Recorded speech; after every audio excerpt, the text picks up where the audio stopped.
Weak ಇದ್ದಿಲ್ಲ. ನಾನು ಹಜ್ ಯಾತ್ರೆಯಲ್ಲಿ 1 ವೀಕ್ ಅಲ್ಲಿ ಸೌದಿ ಅರಬ್ಗೆ ಹೋಗಿದ್ದೀನಿ.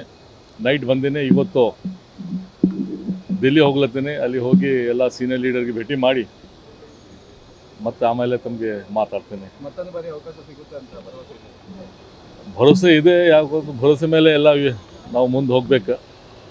We try what hour best. ಈ ಬಾರಿ ಯಾವ ಖಾತೆದು ಇಲ್ಲ. ಫಸ್ಟ್ ಇವತ್ತೇ ಬಂದಿನಿ ನಾನು. ಫಸ್ಟ್ ಹೋಗಿ ಅಲ್ಲಿ ಭೇಟಿ ಆದ್ರ ಮೇಲೆ ದೆನ್ ಡಿಸೈಡ್. ಯಾಕಂದ್ರೆ ಹೈದರಾಬಾದ್ ಕರ್ನಾಟಕ ಏರಿಯಾನಲ್ಲಿ ಇನ್ಕ್ಲೂಡಿಂಗ್ ಅಲ್ಪಸಂಖ್ಯಾತ ರೇಸ್ನಲ್ಲಿ ಸಾಕಷ್ಟು ಜನ ಕೂಡ ಇದ್ದಾರೆ. ಇಲ್ಲ, Hyderabad Karnataka, Bombay Karnataka up to Bidar to Belgaum ತನ ಮೈನಾರಿಟಿ ಅವು ಯಾರು ಇಲ್ಲ ಅಲ್ಲಿ. ಮೈನಾರಿಟಿ ಲೀಡರ್ಸ್ ಮತ್ತು 4 ಸಲ ನಾನು MLA ಆಗಿದ್ದೀನಿ. ಮತ್ತು ಮುಂದೆ ಎಲೆಕ್ಷನ್ ಇದೆ. ಆಫ್ಟರ್ 2 ಇಯರ್ಸ್ ಎಲೆಕ್ಷನ್ ಇದೆ.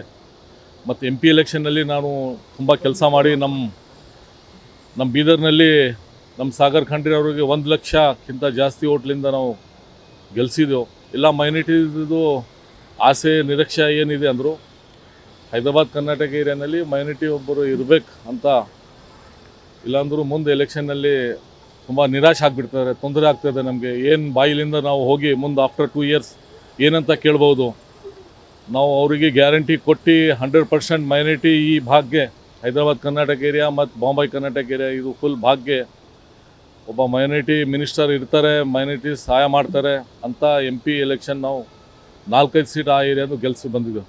ಎಸ್ಪೆಷಲಿ ಬೀದರ್ದು ಇದೆಲ್ಲ ಪ್ರಾಮಿಸ್ ಮಾಡಿದ್ದಾರೆ. ಆವಾಗ ಪ್ರಾಮಿಸ್ ಮಾಡಿದ್ರ ಮೇಲೆ ಆ ಏರಿಯಾಗೆ ಭಾಗ್ಯ ಅವಕಾಶ ಮಾಡಬೇಕಾಗ್ತದೆ.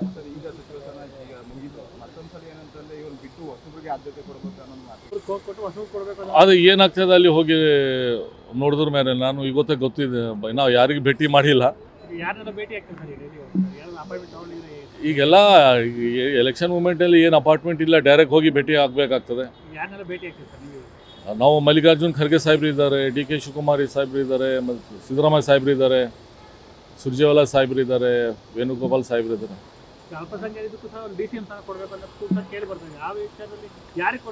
ಈ ಎಲ್ಲರಿಗೆ ಕೊಟ್ಟರ ಮೇಲೆ ಮೈನಾರಿಟಿ ಒಬ್ಬರಿಗೆ ಕೊಡಲೇಬೇಕು. ಎಲ್ಲರಿಗೆ ಈಕ್ವಾಲಿಟಿ ಮಾಡ್ತಾರೆ ಕಾಂಗ್ರೆಸ್ನಲ್ಲಿ.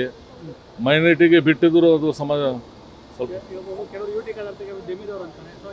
ಇಲ್ಲ. ಯಾರಿಗೆ ಮಾಡಲಿ ಮೈನಾರಿಟಿಗೆ ಒಬ್ಬರಿಗೆ DCM ಕೊಡಲಿ ಅಂತ.